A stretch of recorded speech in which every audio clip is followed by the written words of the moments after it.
ஓம் நமோ நாராயணாய. ஓம் நமோ நாராயணாய. ஓம் பூர்ணமதః பூர்ணமிதம் பூர்ணாத் பூர்ணமுதச்யதே பூர்ணஸ்ய பூர்ணமாதாய பூர்ணமேவாவசிஷ்யதே. ஓம் சாந்தி சாந்தி சாந்தி. ஓம் ஸ்ரீ கிருஷ்ணாய பரமாத்மனே நமः. நாராயணம் நமஸ்கிருத்ய நரம் சைவ நரோத்தமம் தேவீம் சரஸ்வதீம் வியாசம் ததோ ஜயமுதீரயேத். ஓம் சுக்லாம்பரதரம் விஷ்ணும் சசிவர்ணம் சதுர்புஜம் பிரசன்னவதனம் த்யாயேத் சர்வவிக்னோபசாந்தயே. வியாசம் வசிஷ்டநப்தாரம் சக்தே பௌத்திரமகல்மஷம் பராசராத்மஜம் வந்தே சுகதாதம் தபோநிதிம். வியாசாய விஷ்ணுரூபாய வியாசரூபாய விஷ்ணவே நமோ வை பிரம்மநிதயே வாசிஷ்டாய நமோ நமः. அவிகாராய சுத்தாய நித்யாய பரமாத்மனே சதைகரூபரூபாய விஷ்ணவே சர்வஜிஷ்ணவே. யஸ்ய ஸ்மரணமாத்ரேன ஜன்ம சம்சார பந்தனாத் விமுச்யதே நமஸ்தஸ்மை விஷ்ணவே பிரபவிஷ்ணவே. ஓம் நமோ விஷ்ணவே பிரபவிஷ்ணவே. ஓம் நாராயணம் மகாஜ்ஞேயம் விஸ்வாத்மானம் பராயணம். நாராயண பரோ ஜோதிராத்மா நாராயண பரஹ.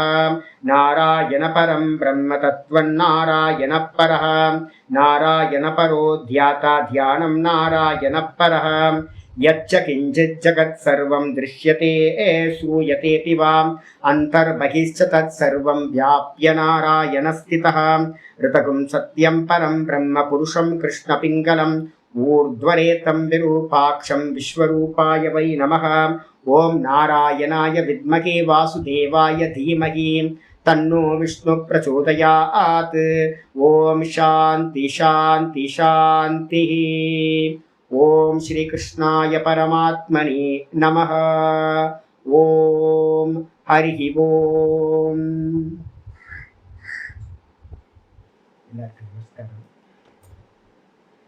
நம்ம பார்த்துக்கிட்டு இருக்கிறது விஷ்ணு சகஸ்ரநாமத்தில் சங்கர பாஷ்யம் பார்த்துட்டு இருக்கோம். இதில் ஸ்லோகத்தோட ஆர்டரில் 70வது ஸ்லோகம், சங்கர பாஷ்யத்தோட ஆர்டரில் 83வது ஸ்லோகம் பார்த்துக்கிட்டு இருக்கோம். அந்த ஸ்லோகத்தை நான் வாசிச்சிடுறேன். காமதேவः காமபாலः காமீ காந்தக்ருதாகமः அநிர்தேஷ்ய விஷ்ணுः அநிர்தேஷ்ய வபுர்விஷ்ணுः வீரோ நந்தோ தனஞ்சயः. இதில் நம்ம ஏற்கனவே பார்த்துருக்கோம். காமதேவக காமபாலக காமி. காமதேவக அப்படின்னா ஆசைப்படுகின்றவர்களுக்கெல்லாம், எதையெல்லாம் தர்மார்த்த காம மோட்சம் ஆசைப்படுறோமோ அவர்களுக்கெல்லாம் தேவனா இருக்கின்றவர்னால அவருக்கு பேரு சுவாமிக்கு காமதேவகன்னு பேர் வச்சாச்சு. காமபாலக அப்படின்னா என்ன அர்த்தம்? நம்ம எதெல்லாம் ஆசைப்பட்டு ஒன்று அடையிறோமோ சுவாமி தான் கொடுக்குறார். அந்த காமங்களை எல்லாத்தையும் பாதுகாக்கிறது யாரு அப்படின்னா சுவாமி தான் ப்ரொடெக்ஷன் கொடுக்குறார் நம்ம அடைஞ்சது எல்லாத்தையும். அதனால அவருக்கு பேர் காமபாலகன்னு பேர். காமி அப்படின்னா என்ன அர்த்தம் அப்படின்னு கேட்டிங்கன்னா அவர் எல்லா ஆசைகளையும் பார்த்தீங்கன்னா நிறைவேறியவர், எல்லா ஆசைகளும் பூர்த்தியானவர், பூர்ண காமக அப்படின்னு பேர். காமி அப்படின்னு பேர் அவருக்கு சுவாமிக்கு. அதுக்கப்புறம் பார்த்தீங்கன்னா கிருதாகமக அப்படின்னு அடுத்த நாமம். கிருதாகமகனா ஆகமங்களை எல்லாத்தையும் செய்தவர். சுமதி புராணம் இதிகாசம் எல்லாம் சுவாமியோட சுவாச காத்து அப்படின்னு நம்ம போன முறை நான் பார்த்துருக்கேன். அஸ்ய மகதோ பூத்தஸ்ய நிஸ்வசிதம் ரிக்வேதோ யஜுர்வேத சாமவேதகன்னு ஒரு மந்திரம், பிரசித்தமான மந்திரம் இருக்கு. இந்த பிரசித்தமான மந்திரத்தை பற்றி ஒரு அன்னைக்கு சொல்லும்போது கொஞ்சம் கன்ஃபியூஸ் நிறைய பேருக்கு இருக்கு. இந்த பகவானுக்கு பார்த்தீங்க அப்படின்னா யோக இதில் பிரம்மசூத்திரத்தில் சாஸ்திர யோனித்துவாத்துன்னு ஒரு சூத்திரம் இருக்கு. பிரம்மசூத்திரத்தில் 3வது சூத்திரம். இந்த பகவானை பார்த்தீங்கன்னா எப்படி இது பண்ணுறது பண்ணும்போது சாஸ்திர யோனிகி அப்படின்னு பகவானுக்கு பேர். பிரம்மத்துக்கு என்ன பேர் அப்படின்னா சாஸ்திர யோனிகி. அதை சொல்லும்போது விற்பத்தி அதுக்கு பார்த்தீங்கன்னா விக்கிரக வாக்கியம்னு ஒன்று சொல்லுவோம். அதை எப்படி அமைப்பாங்க அப்படின்னா 2 மீனிங் எடுக்க போகிறோம். சாஸ்திரஸ்ய யோனிகி, சாஸ்திரத்திற்கு காரணமாக இருப்பவர். முதல்ல இது பாத்தீங்கன்னா சாஸ்திரஸ்ய யோனிகி அப்படின்னு எடுத்தீங்கன்னா ஷஷ்டி தத்புருஷ சமாசத்துல எடுப்போம். அதுக்கு பாத்தீங்கன்னா சாஸ்திரத்திற்கு காரணமாக இருப்பவர் பகவான். அதனால அவருக்கு பேரு சாஸ்திர யோனிகின்னு பேரு. எப்படி நம்ம டெய்லி படிக்கிறோம்ல, யோ பிரம்மாணம் விதகாதி பூர்வம் யோவை வேதாம்ச பிரகினோதி தஸ்மை.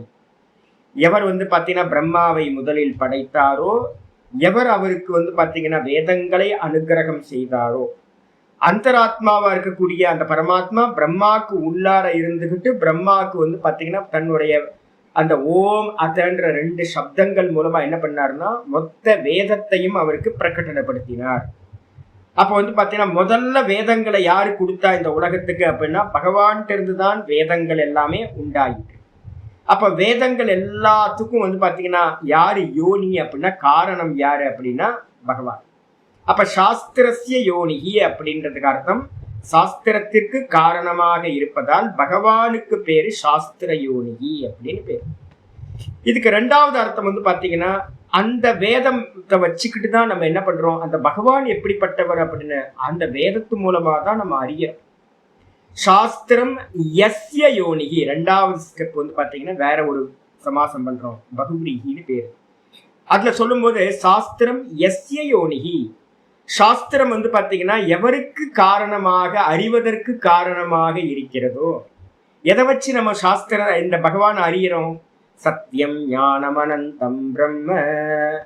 தைத்திரியத்துல பாத்தீங்கன்னா பகவான் எப்படிப்பட்டவர் அப்படின்னு சத்தியம் ஞானம் அனந்தம் அப்படின்னு பாத்தீங்கன்னா லட்சணம் சொல்லுது. அப்ப வேதங்கள் எல்லாம் பாத்தீங்கன்னா அந்த பிரம்மத்தை பாத்தீங்கன்னா நமக்கு போதம் பண்றதுக்காக தான் சொல்லப்பட்டிருக்கு. அப்ப வேதம் இல்லை அப்படின்னா நம்மளால என்ன பண்ண முடியாது, பகவானை அறியவே முடியாது. அப்ப பகவானை அறிவதற்கான காரணம் எதுவோ அந்த வேதம். அந்த வேதம் பாத்தீங்கன்னா எப்படிப்பட்டது அப்படின்னா பகவான வேதத்து மூலமா அறியறதுனால பகவானுக்கு பேரு திரும்பவும் சாஸ்திர யோனிகி அப்படின்னு பேரு. அப்போ என்ன அர்த்தம், சாஸ்திரம் பகவான்கிட்ட இருந்து வந்துச்சு. அந்த பகவானை பாத்தீங்கன்னா சாஸ்திரத்து மூலமா நம்ம அறியறோம். அதனால அவருக்கு என்ன பேரு, சாஸ்திர யோனின்னு பகவானுக்கு பேரு. அப்போ அதனால பாத்தீங்கன்னா எல்லா சாஸ்திரங்களும் நம்ம யோக சூத்திரம் படிக்கும் போது சொல்றோம், யோகஸ்ய பிரதம வக்தா ஹிரண்ய கர்ப்பா, யோகஸ்ய பிரதமோ வக்தா ஹிரண்ய கர்ப்பக அப்படின்னு அங்கேயும் பார்த்தோம். எல்லா சாஸ்திரங்களும் 14 வித்யைகள் அப்படின்னு நம்ம சொல்றோம். இந்த 14 வித்யைகள் பின்னாடி பார்க்க போறோம், அந்த இடத்துல பார்த்துக்கலாம். 14 வித்யைகளும் பாத்தீங்கன்னா பகவான் இருந்துதான் உற்பத்தி ஆச்சு. அதனால அவருக்கு பேரு கிருத்தாகமஹா அப்படின்னு பேரு. வசந்தி அம்மா போதுங்களா, புரிதல் இருக்கா? இதுக்கப்புறம் பாத்தீங்கன்னா ஆச்சாரியர் சொல்றார் அனிர்தேஷ்ய வபுகு. இன்னைக்கு பாட்டத்துல நேற்று நம்ம பாதியில விட்டுருக்கோம். அனிர்தேஷ்யம் அப்படின்னா என்ன அர்த்தம் அப்படின்னா அனிர்தேஷ்யம் நிர்தேஷ்யம் அப்படின்னா என்ன அர்த்தம், வாக்குனால உபதேசிக்கப்படக்கூடிய எல்லாத்துக்கும் பேரு நிர்தேஷ்யம் அப்படின்னு பேரு. இந்த வாக்குனால சொல்ல முடிகிற விஷயத்துக்கு எல்லாத்துக்கும் பேரு நிர்தேஷ்யம். இந்த உலகத்துல இருக்கிறது எல்லாத்தையும் நம்ம சொல்லலாமா? ஆமா, சொல்ல முடியும். இந்த உலகத்துல இருக்கிறது எல்லாத்தையும் இது இவ்வாறானது இது இவ்வாறானது அப்படின்னு நம்ம எல்லாத்தையும் சொல்ல முடியும். அப்போ இந்த உலகத்துல இருக்கிற சர்வ விஷயங்களும் நிர்தேஷ்யம் அப்படின்னு பேர். வப்புகுன்றதுக்கு அர்த்தம் பாத்தீங்கன்னா சரீரம் அப்படின்னு பேர். அப்போ அதுக்கு நெகட்டிவா போட்டீங்க அப்படின்னு என்ன ஆயிரும், அனிர்தேஷ்ய வப்புகு அப்படின்னா இது இன்ன விதம் அப்படின்னு சொல்ல முடியாத சரீரத்தை ஃபார்மை உடையவராக பகவான் இருக்கிறதுனால பகவானுக்கு அனிர்தேஷ்ய வப்புகு அப்படின்னு பேர். அப்ப பகவானோட ரூபத்தை சொல்ல முடியாத சுவாமி கண்டிப்பா பாத்தீங்கன்னா இது இன்ன விதம் அப்படின்னு சொல்ல முடியாது. இப்ப நம்ம பகவத்கீதையில போயிட்டு இருக்கு பாத்தீங்களா, பகவத்கீதையில 13வது சாப்டர்ல பின்னாடி வரப்போகுது இதே விஷயங்கள் தான் திரும்ப திரும்ப திரும்ப 13வது சாப்டர்ல 3வது ஸ்லோகத்துக்கு மேல சொல்ல போறோம். என்ன அப்படின்னு கேட்டீங்கன்னா நேத்தி மட்டும்தான் சொல்ல முடியும். இந்த நேத்திக்கு அந்நியமா பாத்தீங்கன்னா இதை உணர்த்தவே முடியாது. இதுல 13வது ஸ்லோகத்துல 13வது அத்தியாயத்துல பாத்தீங்கன்னா ஒரு முக்கியமான ஸ்லோகம் 13:12 பக்கத்துல போட்டுங்க, பகவத்கீதையில இருக்கு.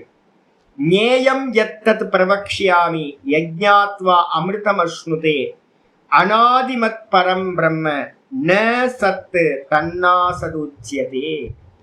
இந்த பிரம்மத்தை வந்து பாத்தீங்கன்னா நம்மளால வந்து பாத்தீங்கன்னா எப்படி உணர்த்த முடியும் அப்படின்னா, மந்திரம் சொல்லுது, பகவானே சொல்றார், கிருஷ்ணரே அர்ஜுனனுக்கு சொல்றார், நான் வந்து பாத்தீங்கன்னா அந்த நேய பிரம்மத்தை பற்றி நான் உனக்கு சொல்றேன். இந்த சாஸ்திரங்கள்லாம் வந்து பாத்தீங்கன்னா எதை அறிந்து கொள்ள வேண்டும்னு சொல்லுதோ, இப்ப நம்ம இந்த வேதாந்தத்தை எதுக்காக படிக்கிறோமோ அந்த தத்துவத்தை வந்து நான் உனக்கு என்ன பண்ண போறேன், சொல்ல போறேன். ஏன் அப்படின்னு கேட்டீங்கன்னா, எதை அறிந்தால் நீ வந்து பாத்தீங்கன்னா அமிர்தம் அஸ்னுதே சாகாதவனா ஆவாயோ. அப்ப நம்ம இந்த பிரம்மத்தை அறிஞ்சா வந்து பாத்தீங்கன்னா நம்ம சாகாதவனா ஆகும். அதுக்காக நான் வந்து உனக்கு அந்த நேய பிரம்மத்தை பத்தி நான் சொல்றேன் அப்படின்னு சொல்றார். சங்கல்பம் பண்ணிக்கிட்டு பகவான் வந்து சொல்ல ஆரம்பிக்கிறார். 13வது அத்தியாயம் 12வது ஸ்லோகத்துல சொல்றார், அனாதிமத் பரம் பிரம்ம. அந்த பரம்பிரம்மம் எப்படிப்பட்டது அப்படின்னா ஆதி இல்லாதது. சரி, இருந்துட்டு போட்டோம், ஆதி இல்லைன்னா ஒன்றும் பிரச்சனை இல்லை. அடுத்த வார்த்தை சொல்றாரு என்ன அப்படின்னு கேட்டீங்கன்னா, ந சத்து. அது வந்து பாத்தீங்கன்னா இருக்குன்னு சொல்ல முடியாது. அதை வந்து பாத்தீங்கன்னா நான் சொல்றேன், யானை இருக்கு, மலை இருக்கு, வீடு இருக்கு, காக்கா இருக்கு, குரங்கு இருக்கு, நாய் இருக்கு, எல்லாம் இமயமலை இருக்கு, கங்கா நதி இருக்கு அப்படின்னு இந்த உலகத்துல எல்லாத்தையும் நம்ம இருக்கு இருக்கு இருக்குன்னு சொல்றோம்ல. இது மாதிரி அந்த வஸ்து, அந்த பிரம்மத்தை வந்து பாத்தீங்கன்னா இருக்கு என்று சொல்ல முடியாது. ஏன் அப்படின்னா அதுக்கு நாமம் இல்லை, ரூபம் இல்லை, குணங்கள் இல்லை. அப்ப நாமரூப குணங்கள் இல்லாத ஒரு வஸ்துவை வந்து பாத்தீங்கன்னா எப்படி வந்து பாத்தீங்கன்னா இருக்குன்னு சொல்ல முடியாது. அப்ப என்ன அர்த்தம் அப்படின்னு கேட்டீங்கன்னா, இல்லையா சுவாமி அப்படின்னா அசது உச்சியத்தை அடுத்த வார்த்தை சொல்லுது, அது இல்லை என்றும் சொல்ல முடியாது. அடுத்த வார்த்தை அப்ப இருக்குன்னு சொல்ல முடியாது. ஒருவேளை இல்லையோ, தூக்கத்துல நம்ம சொல்றோமே ஒன்னும் தெரியலன்னு, அந்த பிரம்மம்ன்றது வந்து பாத்தீங்கன்னா ஒன்னும் தெரியாதது, சூன்யமா அப்படின்னு கேட்டீங்கன்னா இல்லையாது அப்படின்னா அது இல்லை என்றும் சொல்லப்படுவதில்லை. அப்ப என்னங்க சொல்ல வரீங்க அப்படின்னா, இந்த இருக்கு இல்லை இந்த ரெண்டுத்துக்கும் ஆதாரமா ஒரு வஸ்து ஒண்ணு இருக்கு. அது நாமரூப குணங்கள் இல்லாதது, அவ்வியக்தம். அது அப்படிப்பட்ட அந்த அவ்வியக்த தத்துவத்தை வந்து பாத்தீங்கன்னா இந்த உலகத்துல எந்த கொம்பனாலும் இது இவ்வாறானது அப்படின்னு யாருக்கும் சொல்ல முடியாது அப்படின்னு வந்து பாத்தீங்கன்னா கிருஷ்ண பரமாத்மா வந்து பாத்தீங்கன்னா ரொம்ப கிளியரா வந்து பாத்தீங்கன்னா சொல்றாரு.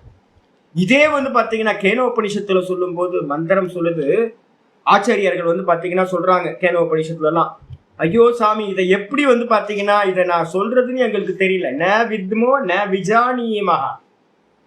இந்த இந்த தத்துவத்தை வந்து பாத்தீங்கன்னா நாங்கள் அறியவில்லை. அவங்க ரொம்ப கையை தூக்கிடுறாங்க. சிஷ்யன் வந்து கேட்கறான், எனக்கு வந்து பாத்தீங்கன்னா பிரம்மத்தை உபதேசம் பண்ணுங்க அப்படின்னு. நீங்க பிரம்மத்தை அறிஞ்சிருக்கீங்களா அப்படின்னு ஃபர்ஸ்ட் கேள்வி வரும்ல, யாராவது என்கிட்ட வருவாங்க.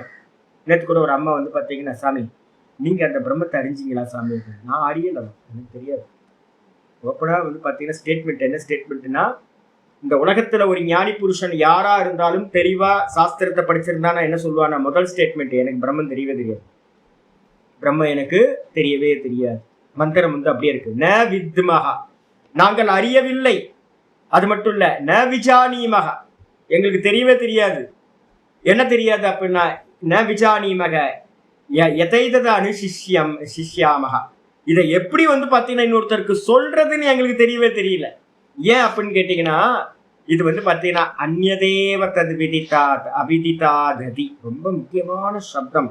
மனனத்துக்கு வந்து பாத்தீங்கன்னா யாரெல்லாம் மனனத்துக்கு போறோமோ அவங்களுக்கெல்லாம் வந்து பாத்தீங்கன்னா ஒரு மந்திரம் இருக்கு, முக்கியமான மந்திரம் இது.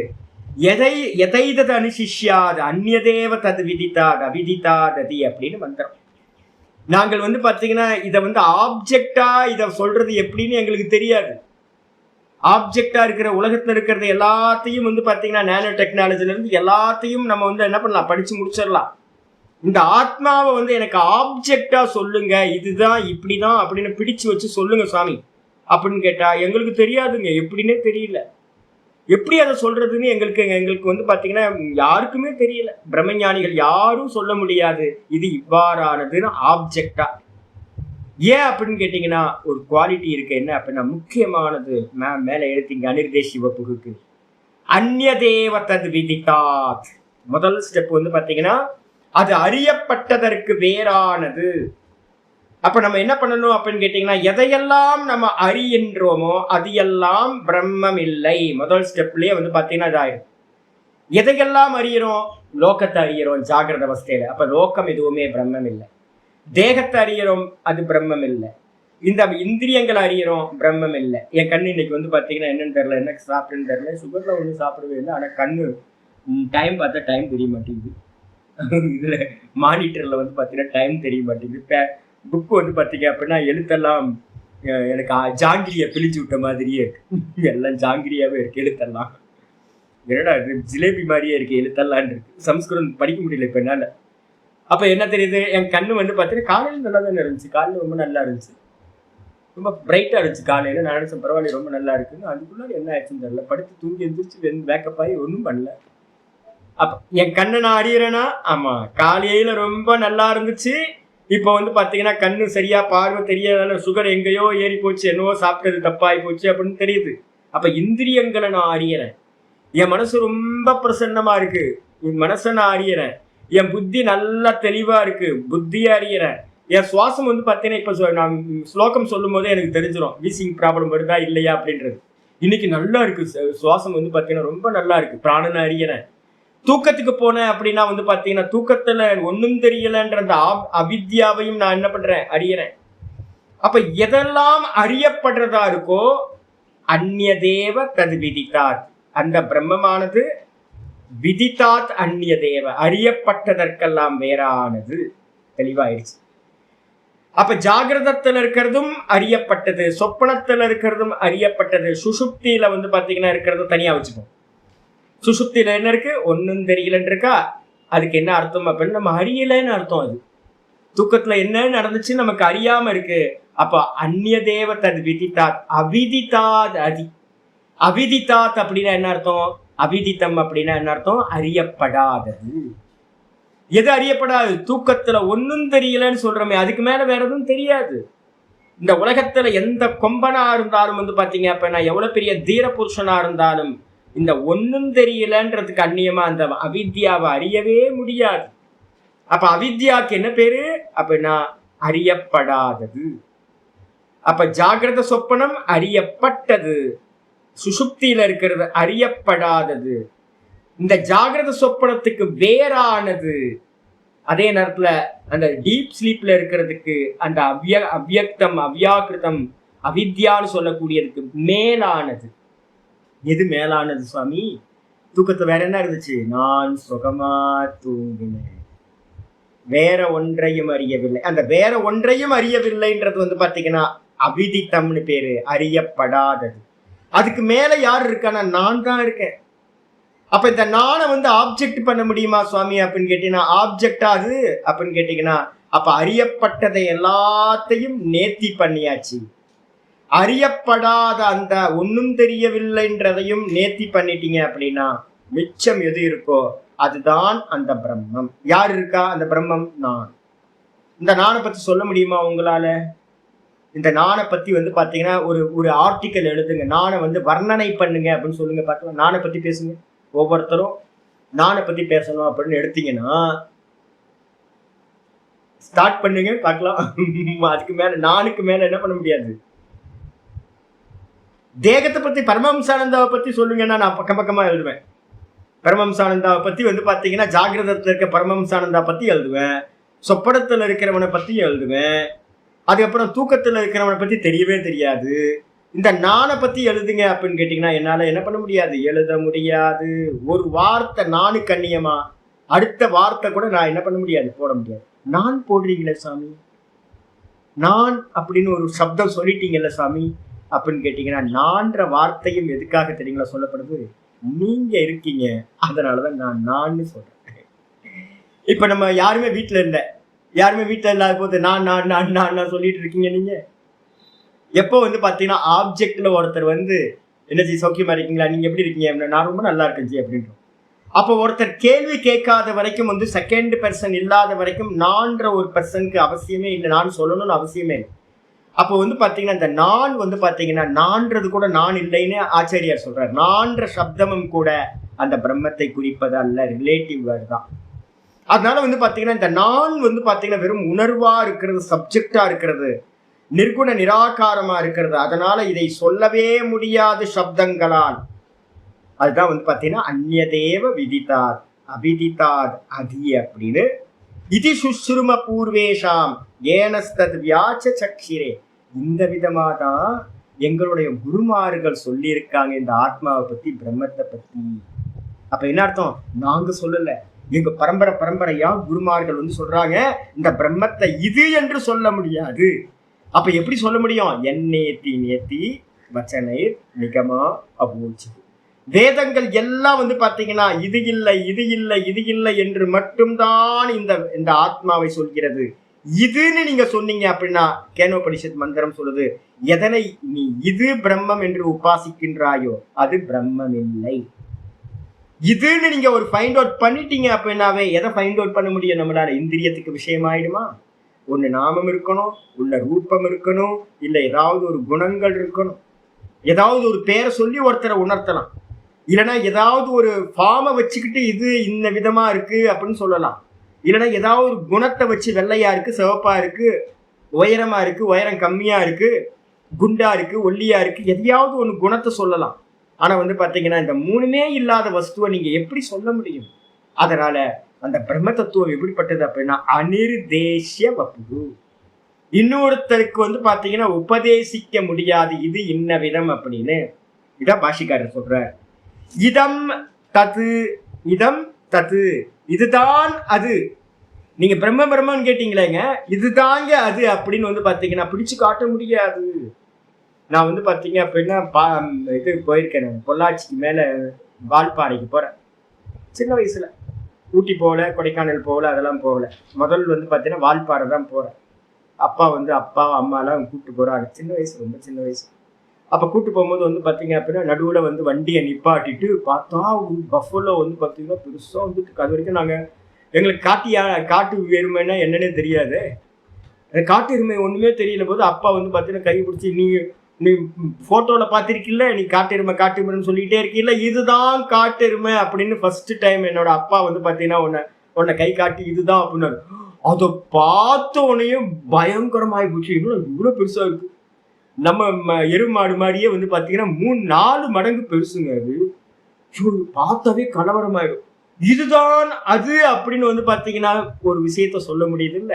அது மாதிரி அப்பா குருநாதரே எனக்கு பாத்தீங்கன்னா பிரம்மம் சுட்டி காட்டுங்க அப்படின்னா இதுதான் சொல்லுங்க அப்படின்னா இதம் தத்து அப்படின்னா இதுதான் அது, நீ கேட்ட பிரம்மம் இதுதான் புடிச்சுக்கோ அப்படின்னு சொல்ல முடியாது. அதுக்கப்புறம் பாத்தீங்கன்னா ஈதிருஷம் வா இது நிர்தேஷ்டும் எத்து ந சக்கியதே, இந்த விதமானது அப்படின்னு பாத்தீங்கன்னா எங்கேயோ போகல, காட்டுக்கு போகாம காட்டெருமை தானே, காட்டெருமை எப்படி இருக்கும் அப்படின்னு பாத்தீங்கன்னா வர்ணனை பண்றது. பெருசா இருக்கும்.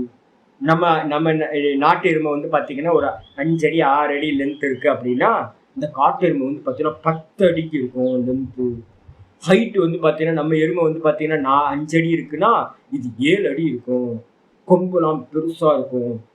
அந்த ஃப்ளஷ் எல்லாம் பாத்தீங்கன்னா அப்படியே பெரிய பெருசா அப்படியே மாட்டி வச்ச மாதிரி இருக்கும், 6 பேக் மாதிரி இருக்கும். அப்படின்னு வர்ணனை பண்ண முடியுமா? உட்கார்ந்த இடத்துல இருந்து வர்ணனை பண்ணலாம். நம்ம கொஞ்சம் ஓரளவு பாத்தீங்கன்னா அனுமானம் பண்ண முடியும். இந்த பிரம்மத்தை அது மாதிரி எதையாவது இந்த விதமா இருக்கும், இப்படி இருக்கும், அப்படி இருக்கும்னு வர்ணனை பண்ண முடியுமானா ந ஈதிருஷம் வா இதி, இது இன்ன விதமானது அப்படின்னு பாத்தீங்கன்னா நிர்தேஷ்டும்னா சொல்வதற்கு, உபதேசிப்பதற்கு, இன்னொருத்தருக்கு உணர்த்துவதற்கு, எத்து ந சக்கியதே, எந்த தத்துவம் முடியாதோ, இந்த விதமா சொல்ல முடியாதோ அந்த தத்துவத்துக்கு பாத்தீங்கன்னா பிரம்மம்னு பேரு. அது எப்படிப்பட்டது, ஏன் அப்படி சொல்ல முடியாது அப்படின்னா குணாதீதத்வாத் சேர்த்து சொல்லியாச்சு. 3 குணங்களையும் கடந்ததால் எந்த இடத்துல குணம் வருதோ அந்த இடத்துல நாம ரூப குணங்கள் வந்துவிடும். அப்ப நாம ரூப குணங்கள் வந்தாச்சு அப்படின்னாவே நீங்க என்ன பண்ணலாம், சிவபெருமான் இப்படி இருப்பார், விஷ்ணு பகவான் எப்படி இருப்பார், பார்வதி அம்மா இப்படி இருப்பாங்க அப்படின்னு ஒவ்வொருத்தருக்கும் நம்ம நாம ரூப குணங்கள்லாம் சொல்றோமா. கார்த்திகேய சுவாமி இத்தனை ஒவ்வொரு முகத்துக்கும் ஒவ்வொரு அனுகிரக சக்தி இருக்கு, 6 முகத்துக்கும் 6 சக்தி இருக்கு சுவாமிக்கு. கணபதிக்கு பாத்தீங்கன்னா யானை முகம் இப்படி இருக்கு, எதுக்காக இந்த யானை முகம் அப்படின்னு ஒவ்வொருத்தருக்கும் நம்ம வர்ணனை பண்றோம். ஏன் அப்படின்னு கேட்டீங்கன்னா ஈஸ்வர ரூபங்கள் எல்லாம் குணத்தோடு கூடியவை. ஆனா சுத்த நிர்குணம் எப்படிப்பட்டது அப்படின்னா குணத்தோடு கூடாதது, குணத்துக்கு வேறானது. அப்ப அதான் சொல்றாரு, குணாதீதத்துவாத், 3 குணங்களை கடந்திருப்பதால் அந்த ரூபம் தான் ததேவ ரூபம் அஸ்ய இதி, குணாதீத ரூபமாய் இதுக்கு இந்த பகவானுக்கு ரூபம் இருக்கிறதுனால அனிர்தேஷ்ய வபு அப்படின்னு சுத்த பிரம்மத்துக்கு பேராயிருக்கு சொல்லியாச்சு. இது அப்புறம் 657வது நாமம் விஷ்ணுஹு. அப்போ நம்ம என்ன பண்ணணும், அனுபூதிக்கு வந்து பாத்தீங்கன்னா நம்ம அடிக்கடி சொல்லிட்டே இருக்கணும். அப்பிரமேயகன்னு ஒரு சப்தம் முன்னாடி நம்ம பார்த்துருக்கோம், 17வது ஸ்லோகத்திலே இதுலயே பார்த்துருக்கோம் நினைக்கிறேன். நிறைய சப்தம் அங்கங்க மனநத்துக்கானது வந்து பாத்தீங்கன்னா இதா இருக்கு. இப்ப நம்ம வந்து பாத்தீங்கன்னா எங்கேயா போய் உட்காடுறோம் ஏகாந்தமா உட்கார்ந்த மாத்திரத்துல வந்து பாத்தீங்க அப்படின்னா சிஷ்யன் வந்து கேனோபனிஷத்துல அது மாதிரி போறோம். போயிட்டு வந்து பாத்தீங்கன்னா என்ன சொல்றான் அப்படின்னு கேட்டீங்கன்னா, எனக்கு தெரியும் நான் பிரம்மத்தை அறிஞ்சேன் அப்படின்னு சொல்லும் போது ஆச்சரியர் சொல்றாரு, உன்னுடைய ஞானம் வந்து பாத்தீங்கன்னா தகரமேவ, நீ அறிஞ்சது வந்து பாத்தீங்கன்னா அல்பத்தை தான் நீ அறிஞ்சிருக்க, ரொம்ப அல்ப ஞானத்தை உடையவனா இருக்க, ஆனா இன்னும் பத்தாது, மனநம் பத்தாது, போ மனநம் பண்ணு அப்படின்ற. சிஷ்யன் என்ன பண்றா அப்படின்னா ஏகாந்தத்துல போய் உட்கார்ந்து சுவாமி சொன்னது எல்லாத்தையும் ரீகால் பண்ணி ஒவ்வொரு கிரந்தமா பார்க்கறான். பார்த்துட்டு வந்து பாத்தீங்க அப்படின்னா மனநம் நல்லா போனதுக்கு பிறகு ஒரு கன்க்ளூஷன் போறான். என்ன கன்க்ளூஷனா, அந்நிய தேவதத் விதித்தார் அவிதித்தாததி, அறியப்பட்டதற்கு அது வேறானது, அறியாததற்கு அது மேலானது. அப்ப வந்து பாத்தீங்கன்னா எல்லாத்தையும் எதெல்லாம் அறிகிறானோ அதை எல்லாத்தையும் நேத்தி பண்றா. இது பிரம்மம் இல்லை, இது பிரம்மம் இல்லை, இது பிரம்மம் இல்லை, இது பிரம்மம் இல்லை. அதுக்கப்புறம் பிரகிருதி லயத்துக்குள்ள போய் மாற்றுறதுதான் அந்நிய அவிதித்தம் அப்படின்னு பிரகிருதி லயம் தூங்கி போறோம். அதுவும் வந்து ஆத்மா இல்லை அப்படின்னு அதையும் நெகேட் பண்ணதுக்கு பிறகு மிச்சம் இருக்கிற சொச்சமா இருக்கிற அந்த பிரம்மத்தை அறியறான். நான் பிரம்மமா இருக்க, அங்க வந்து ஆப்ஜெக்ட் இல்லை. அந்த நானை அறிஞ்ச பிறகு சிஷ்யன் வந்து பாத்தீங்கன்னா கர்ஜனம் பண்ணான், நான் அதை வந்து பாத்தீங்கன்னா அறிந்தேன் என்று அறியவில்லை. அப்ப என்ன அர்த்தம் அப்படின்னு கேட்டீங்கன்னா, இதை வந்து நான் இதை ஆப்ஜெக்டா அறியவில்லை அப்படின்னு ஸ்டேட்மெண்ட் வந்து பாத்தீங்கன்னா அவன் சொல்றான் சிஷ்யன். அப்போ வந்து பாத்தீங்கன்னா நம்ம எங்கெல்லாம் ஒரு நிதித்தியாசனத்துக்கு முன்னாடி இருக்கிற, அதுவும் மெடிடேஷன் தான், சிரவணம் பண்ணி கம்பேர் ஸ்டடிஸ் எல்லாம் பண்ணதுக்கு பிறகு நம்ம ஏகாந்தமா உட்கார்ந்து நிதித்தியாசனத்துக்கு முந்தின ப்ராசஸை பண்றோமோ அப்ப என்ன வரும் அப்படின்னா, சித்தத்துல இருந்து ஒவ்வொரு தாட்டா ப்ரொடியூஸ் ஆகிட்டே. இந்த ஒவ்வொரு தாட் ப்ரொடியூஸ் ஆகும் போதும் அந்த தாட்ஸை நம்ம அறியறோமா? அப்ப அந்த தாட்டை அறியும் போதெல்லாம் அதுக்கு முன்னாடி என்னெல்லாம் வரும், வெளியில இருக்க சப்தங்கள், கண்ணை மூடி உட்கார்ந்தோன்னே எல்லா சப்தங்களும் வெளியில இருந்து ஆட்டோ போற சப்தம் கேட்கும், இல்லை மனுஷங்க பேசுற சப்தம் கேட்கும், கிளி காக்கா கத்துற சப்தம் கேட்கும், பால்காரன் வருவான் போவான், கீரைக்காரி வருவா போவா, இது மாதிரி ஒவ்வொன்றா வர வர வர இது கேட்பது, இது அறியப்படுவது, இது திருஷ்யம் அப்படின்னு ஒவ்வொன்றா நேத்தி பண்ண. அதுக்கப்புறம் மெதுவா காலில் வந்து பாத்தீங்கன்னா ஜாயிண்ட்ல பெயின் வரும். இந்த பெயினையும் நம்ம என்ன பண்ணணும் அப்படின்னா, இதுவும் அறியப்படுறதா இருக்கு அப்படின்னு ஜாயிண்ட் பெயினையும் அவாய்ட் பண்ணணும். அதுக்கப்புறம் முதுகு, 19வது ஸ்லோகம், அப்பிரமேயா அப்படின்றது 19வது ஸ்லோகம். இதே விஷயம்தான் அங்கேயும் சொல்லியிருப்பாங்க. அப்ப வந்து பாத்தீங்க அப்படின்னா இந்த பேக் பெயின் வரும், அப்புறம் ஷோல்டர் பெயின் வந்து வரும், நமக்கெல்லாம் வரும் இல்லை, எல்லாத்துக்கும் தேக சம்பந்தமா கண்ண மூடி உட்கார்ந்தோன்னு ஒரு 10 நிமிஷத்தை வர ஆரம்பிக்கும். அதையும் வந்து பாத்தீங்கன்னா இது அறியப்படுவது அப்படின்னு உதாசீனப்படுத்தினீங்கன்னா வந்து பாத்தீங்கன்னா மனசுக்கு வந்தோம் மாத்திரத்துல மனசுல வந்து பாத்தீங்கன்னா எண்ணங்கள் எல்லாம் வந்துகிட்டே இருக்கும். அந்த எண்ணங்கள் எல்லாத்தையும் வந்து பாத்தீங்கன்னா நம்ம அறியறமா, நம்ம என்ன பண்றோம், ஐயோ இது மாதிரி எண்ணங்களா வருதே அப்படின்னு நம்ம வந்து பார்க்காம இது திருஷ்யம், இது ஆத்மா இல்லை, இது திருஷ்யம் அப்படின்னு ஒவ்வொரு தாட்டையும் நம்ம என்ன பண்ணணும், இது ஆத்மா இல்லைன்னு அதை பார்த்து பயப்படக்கூடாது. பயந்து நம்ம என்ன பண்ணுவோம் அப்படின்னு கேட்டு நம்ம பண்ற ஒரே எரர் என்ன அப்படின்னா, எப்பெல்லாம் நமக்கு விருத்தி பிரவாகமா வருதோ அப்பெல்லாம் நம்ம என்ன பண்றோம், இது நம்மளால முடியாது அப்படின்னு சரண்டர் ஆகக்கூடாது. நம்ம என்ன பண்ணணும் அப்படின்னு கேட்டீங்கன்னா, ஆப்போசிட்ல என்ன பார்த்துருவோம், மனசு என்னன்னு பார்த்துருவோம், மனசுல என்ன வரும் அப்படி எதிர்க்க நின்றுட்டு மனசுல வரக்கூடிய தாட் எல்லாம் என்ன பண்ணணும், ஃபேஸ் பண்ணணும். ஃபர்ஸ்ட் எடுத்து அதை ஃபேஸ் பண்ணும் போது பயந்து ஒழியாம இது வந்து பாத்தீங்கன்னா திருஷ்யம் அப்படின்னு எல்லாத்தையும் நெகேட் பண்ண ஆரம்பிச்சிங்க அப்படின்னு அந்த மனசு என்ன மெதுவா வசப்பட. இந்த மனசு வந்து பாத்தீங்கன்னா எப்போ இதாயிடுதோ அப்ப சாலிடா ஒரே விஷயம் இருக்கும், அதுக்கு வந்து புத்தின்னு பேரு, அதையும் நீக்கிறது, அதுவும் அறியப்படுறதா இருக்கு. அதுக்கப்புறம் பிராணன் மட்டும் போகும், தாட் இல்லாம பிராணன் மட்டும் போகும், அது மகத்தத்துவம்னு பேரு. அதுவும் பிரம்மம் இல்லை அப்படின்னு ஒதுக்குனீங்க அப்படின்னா, நம்ம கொஞ்சம் கேர்ஃபுல்லா இல்லை அப்படின்னா தூங்கிடும், லயத்துக்கு போயிடும். புத்தி எப்ப விருத்தியை விட்டுச்சோ அப்போ வந்து பாத்தீங்கன்னா லயத்துக்கு போகும். அந்த லயத்திலையும் வந்து பாத்தீங்கன்னா என்ன பண்ணணும், அதுக்காக பிராண உபாசனை, நல்லா பிராண உபாசனையை பண்ண வேண்டிய என்ன பண்ணுவான், தூக்கத்துக்கு போகாம அந்த பிராணனும் ஆப்ஜெக்ட் அப்படின்னு எப்ப நீங்க வந்து பிராணனையும் ஆப்ஜெக்டா பாக்குறீங்களோ அப்ப வந்து பாத்தீங்கன்னா வெறும் சப்ஜெக்ட் மட்டும் மிச்சம் இருக்கும், பிராணனை அவுட் ஆஃப் ஃபோக்கஸ். அப்ப இந்த வெறும் நான்ல வந்து நிற்கும் போது அந்த நானுக்கு வந்து பாத்தீங்கன்னா அது ஆப்ஜெக்ட் இல்லை, வெறும் சப்ஜெக்ட் மட்டும்தான். அதை நிக்கிறது தான் வந்து பாத்தீங்கன்னா நிஷ்டை கூடுதல் அப்படின்னு பேர். அப்ப வந்து பாத்தீங்கன்னா நம்ம யாரா இருந்தாலும் அந்த நிஷ்டைக்கு போகும்போது நமக்கு இந்த அனிர்தேசிய வபுகு அப்படின்றது நமக்கு ஞாபகம் வரணும். என்னோட லட்சணம் பிரம்மத்தோட லட்சணம், ஆத்மாவோட லட்சணமும் அதுதான், பிரம்மத்தோட லட்சணமும் அதுதான். எனக்கு வந்து பாத்தீங்கன்னா சொல்லக்கூடிய நாமரூப குணங்களுடைய சரீரம் இல்லை, என்னுடைய சரீரம் அனிர்தேசிய வபுகு அப்படின்னு நம்ம ஐடென்டிஃபை பண்றோம். சரியா? இதுக்கப்புறம் விஷ்ணுகு அப்படின்னு வருது, சொல்லுங்கம்மா யாராவது.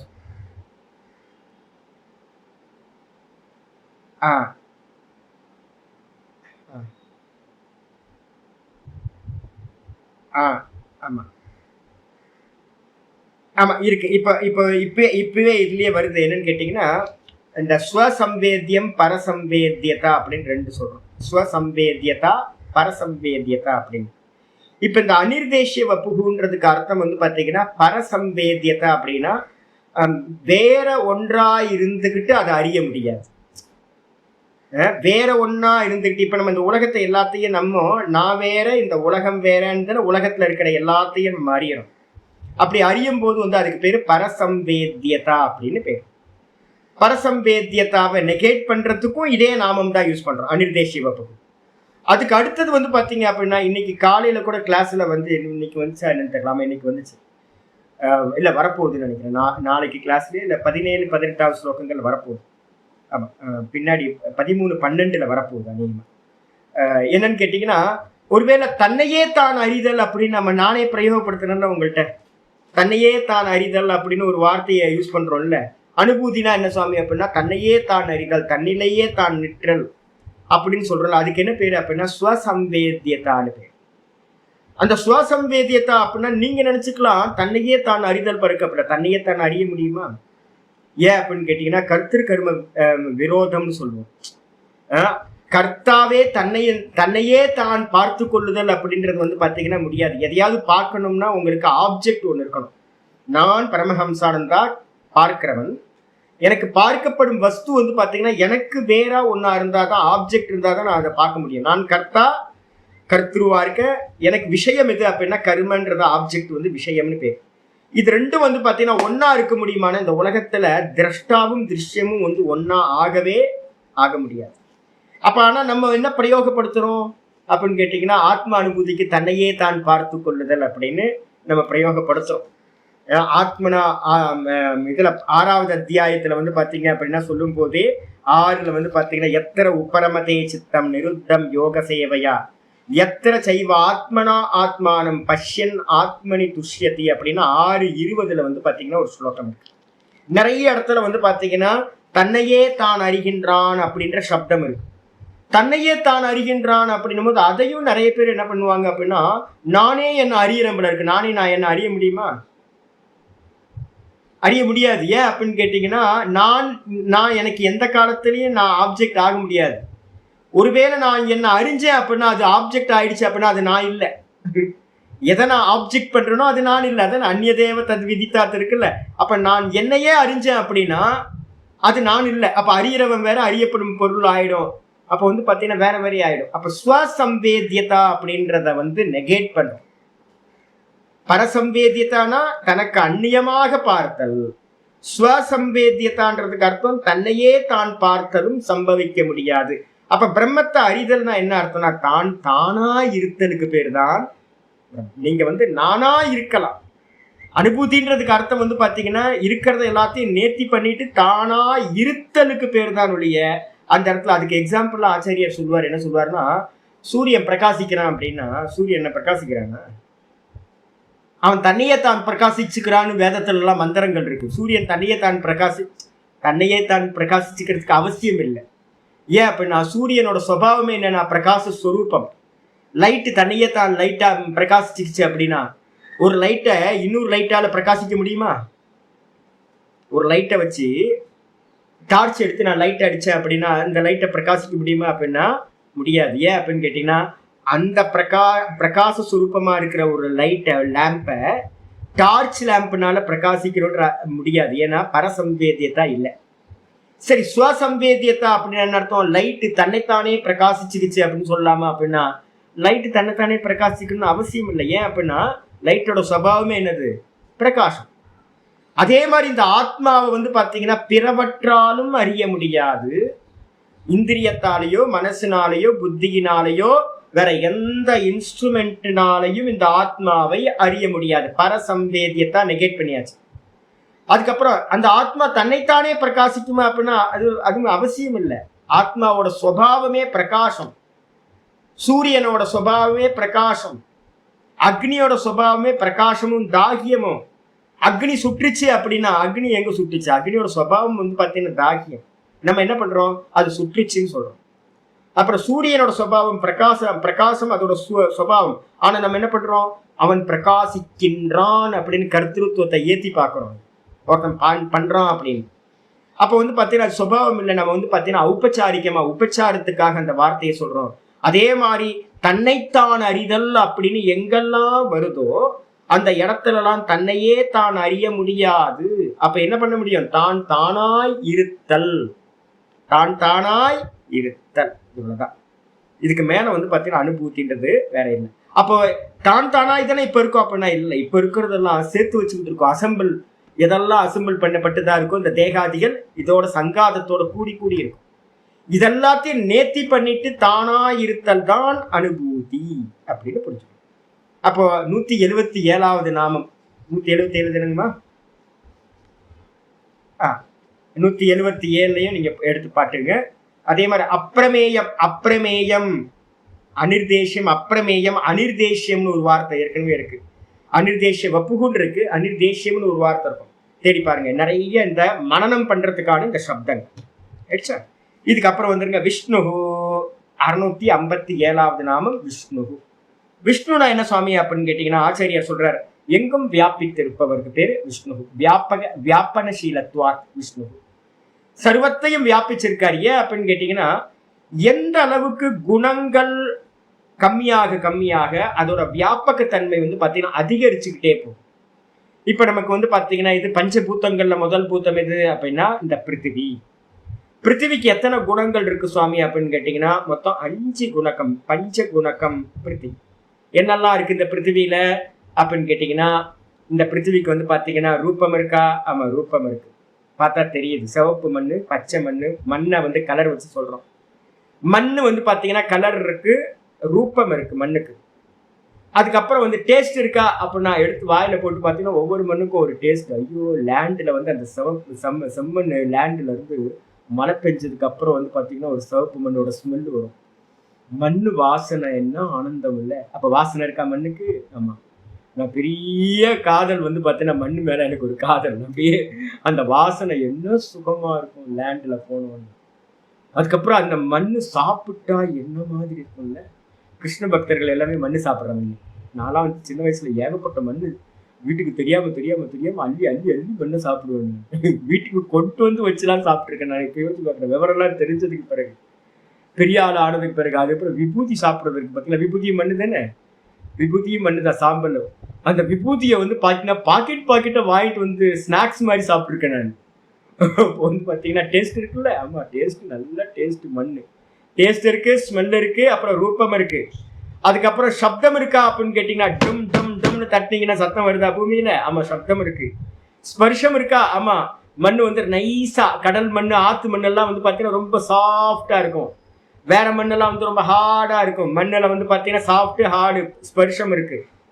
அப்போ வந்து பார்த்தீங்கன்னா என்னெல்லாம் இருக்கு? பிருத்திவியோட தன்மை வந்து பார்த்தீங்கன்னா அதோட தன்மை ஸ்மெல்லு. அதுக்கப்புறம் ஜலத்தோட தன்மை டேஸ்ட், அக்னியோட தன்மை ரூபம், வாயுவோட தன்மை ஸ்பர்ஷம், அப்புறம் ஆகாசத்தோட தன்மை வந்து பார்த்தீங்கன்னா சப்தம். இந்த 5 குணங்களும் சேர்ந்தது பிருத்திவி. ஆனா ஜலத்துல வந்து எத்தனை குணம் ஆகுது அப்படின்னா ஒரு குணம் கம்மியாயிடும். ஜலத்துக்கு வந்து பார்த்தீங்கன்னா ஸ்மெல் இல்லை. அப்போ எதெல்லாம் இருக்குன்னா ஸ்மெல்லை விட்டுட்டீங்க அப்படின்னா ஜலத்துக்கு வந்து பார்த்தீங்கன்னா என்ன இருக்கு, டேஸ்ட் இருக்கு, அது அப்புறம் ஃபார்ம் இருக்கு, பார்க்குறோம், கண்ணில் பார்க்குறோம், அது அப்புறம் வந்து பார்த்தீங்கன்னா ஸ்பர்ஷம் இருக்கு, சில்லுன்னு இருக்கு, ஹாட்டாக இருக்குன்னு சொல்கிறோம், அப்புறம் சல சல சல சலன்னு ஓடுது தண்ணி, அதனால சப்தம் இருக்கு. 4 குணமுடையது ஜலம். அப்போ பிருத்திவியை காட்டிலும் ஒரு குணம் கம்மியாச்சு அப்படின்னா பிருத்திவியை காட்டிலும் 3 மடங்கு வந்து பார்த்தீங்கன்னா அது வாஸ்ட் ஆயிடும். அதுக்கப்புறம் அந்த ஜலத்தை காட்டிலும் அக்னி வந்து பார்த்தீங்கன்னா ஒரு குணம் கம்மியாயிடும். 3 குணக்கம் தான் அதுல வந்து. அக்னிக்கு வந்து பார்த்தீங்கன்னா ரூபம் இருக்கு, அக்னிக்கு ஸ்பர்ஷம் இருக்கு, அக்னிக்கு வந்து பார்த்தீங்கன்னா சப்தம் இருக்கு. அந்த அக்னிக்கு வந்து டேஸ்ட் இல்லை, ஸ்மெல் இல்லை. அப்போ அதனால என்ன ஆகுது அப்படின்னா ஜலத்தை காட்டிலும் வந்து பார்த்தீங்கன்னா 3 மடங்கு விஸ்தாரத்தை உடையது அக்னி தத்துவம். பாருங்க, குணம் கம்மியாக அதோட வியாபகத்தன்மை வந்து பார்த்தீங்கன்னா அதிகரிச்சுக்கிட்டே போகும், எக்ஸ்பேண்ட் ஆகிட்டே போகும். அதுக்கப்புறம் அக்னியை காட்டிலும் வந்து பார்த்தீங்க அப்படின்னா எது பெருசு அப்படின்னா வாயுல வந்து பார்த்தீங்கன்னா 2 குணம் தான், ஒன்று ஸ்பர்ஷம், இன்னொன்று வந்து பார்த்தீங்க அப்படின்னா சப்தம். இந்த 2 குணம் இருக்கிறதுனால அக்னியை காட்டிலும் 3 மடங்கு அது வந்து பார்த்தீங்கன்னா வியாபிச்சு இருக்கக்கூடியது, இன்னும் வியாபகத்தன்மை அதிகமாக இருக்கு. அதுக்கப்புறம் ஆகாசத்துக்கு வந்தீங்க அப்படின்னா ஏக்கம் குணக்கம், ஒரே ஒரு குணம் தான் வந்து பார்த்தீங்கன்னா ஏக்க குணக்கம் ஆகாசம், சப்தம் மட்டும்தான் ஆகாசத்தோட குணம். அப்ப அதனால வந்து பார்த்தீங்கன்னா வாயுவை காட்டிலும் அதிகமா 3 மடங்கு வந்து பார்த்தீங்கன்னா அதிகமா வியாபிச்சதா வந்து பார்த்தீங்கன்னா ஆகாசம் இருக்கும். அப்ப இந்த உலகத்திலேயே நமக்கு தெரிஞ்சது ஒரு குணத்தை உடைய ஆகாசம், அதையே நம்மளால என்ன பண்ண முடியல, எது வரைக்கும் ஆகாசம் இருக்குன்னு நம்மளால சொல்ல முடியல. அப்ப வந்து பாத்தீங்கன்னா அதை காட்டிலும் யாரு வியாபிச்சவர் அப்படின்னா ஆத்மன ஆகாச சம்பூதா அப்படின்னு தைத்திரியம் சொல்லுது. தைத்திரியம் சொல்லும் போது விராட்டுல இருந்து வந்து பாத்தீங்கன்னா இந்த ஆகாசம் பிரம்மாட்ட இருந்து உண்டாச்சு அப்படின்னு சொல்லுது. அப்ப வந்து பாத்தீங்கன்னா இப்ப நம்ம பார்க்கிற ஸ்தூல ஆகாசத்தை காட்டிலும் தன்மாத்திரா ரூபம் இருக்குல்ல, அது இன்னும் ரொம்ப ரொம்ப ரொம்ப பெருசு, அளவில்லாதது. அந்த தன்மாத்திரைகள் எல்லாம் வந்து பார்த்தீங்கன்னா எங்க இருந்து உண்டாச்சு அப்படின்னா அந்த பிரம்மான்னு சொல்லக்கூடிய அகங்கார தத்துவத்திலிருந்து உண்டாச்சு. பிரம்மானா அகங்காரம். அப்போ இந்த தன்மாத்திரைகளை காட்டிலும் நம்ம பார்க்குற ஸ்தூலம் இருக்கு பார்த்தீங்களா, இதை காட்டிலும் கோடி பிரம்மாண்டங்கள் வந்து பார்த்தீங்கன்னா இருக்கு, இந்த ஸ்தூல பிரம்மாண்டங்கள். இது எல்லாம் இந்த ஸ்தூல கோடிக்கணக்கான ஸ்தூல பிரம்மாண்டத்துக்கும் காரணமா இருக்கிற பஞ்ச தன்மாத்திரைகள் இருக்குல்ல, அந்த தன்மாத்திரைகள் இந்த கோடி பிரம்மாண்டத்தை காட்டிலும் ரொம்ப பெருசு. அந்த கோடி பிரம்மாண்டத்தை காட்டிலும் அந்த காரணகர்த்தாவா இருக்கிற அகங்கார தத்துவம் அது பிரம்மானு பேரு, அவர் வந்து பாத்தீங்கன்னா ரொம்ப பெரியவர்.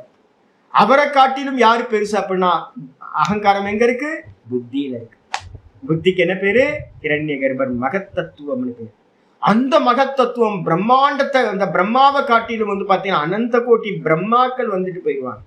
அதை காட்டிலும் பெருசு அந்த மகத்தத்துவம், புத்தி தத்துவம். அந்த புத்தி தத்துவத்தை காட்டிலும் வந்து பாத்தீங்கன்னா எது வியாபிச்சது அப்படின்னு கேட்டீங்கன்னா அவ்வியக்தம்னு சொல்லக்கூடிய மூல பிரகிருதியோடு சேர்ந்து சைத்தன்யமா ஈஸ்வரன் இருக்காரே, அவர் வந்து பாத்தீங்கன்னா ரொம்ப பெரியவர், ரொம்ப வியாபகம்.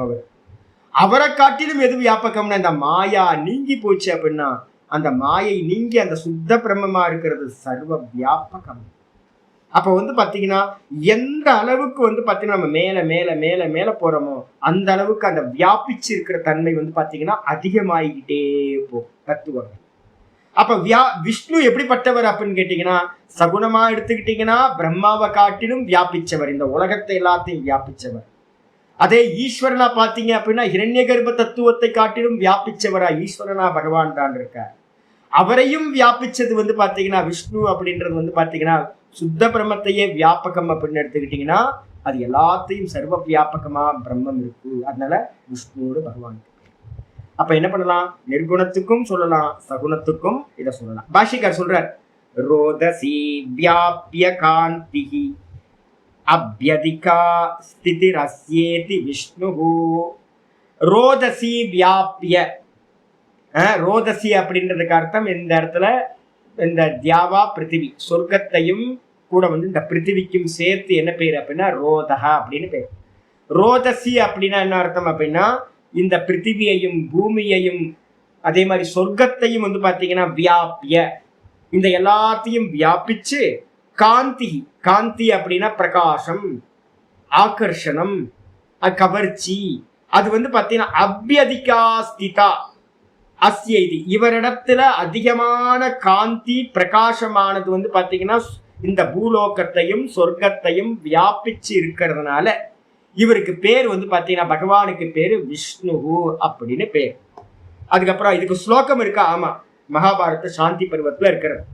வியாபியமே ரோதசி பார்த்த காந்திரவ்யதிகாஸ்திதா கிரமணாத்வாப்யகம் பார்த்த விஷ்ணுரித்யபி சங்கிதா.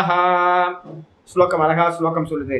ரோதசி வியாபியமே ரோதசி பார்த்த, ஏ பார்த்தனே அர்ஜுனா, என்ன அப்படின்னா இந்த பிருத்திவியையும் இந்த சொர்க்கத்தையும் வியாபிச்சதாக மே காந்தி என்னுடைய பிரகாசமானது வந்து பாத்தீங்கன்னா அபியதிகாஸ்திதாக என்னுடையது வந்து பாத்தீங்கன்னா ரொம்ப அதிகமான பிரகாசத்தை உடையதா இருக்கின்றது. இந்த இடத்துல வந்து பாத்தீங்கன்னா சூரியன் அப்படின்னு போட்டேன்.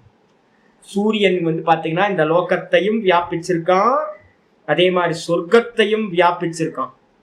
அப்போ சூரியன் ரூபத்துல யார் இருக்கா? ஹிரண்ய கர்ப்பர்னு பேரு. ஹிரண்ய கர்ப்பரோட பிரகாசம் இந்த லோகத்தையும் சொர்க்கத்தையும் வியாபிச்சதாக இருக்கிறது. அதனால வந்து பாத்தீங்கன்னா சுவாமி சூரிய ரூபத்துல சுவாமியோட பிரகாசம் இருக்கிறதுனால அவருக்கு பேரு விஷ்ணு அப்படின்னு பேரு.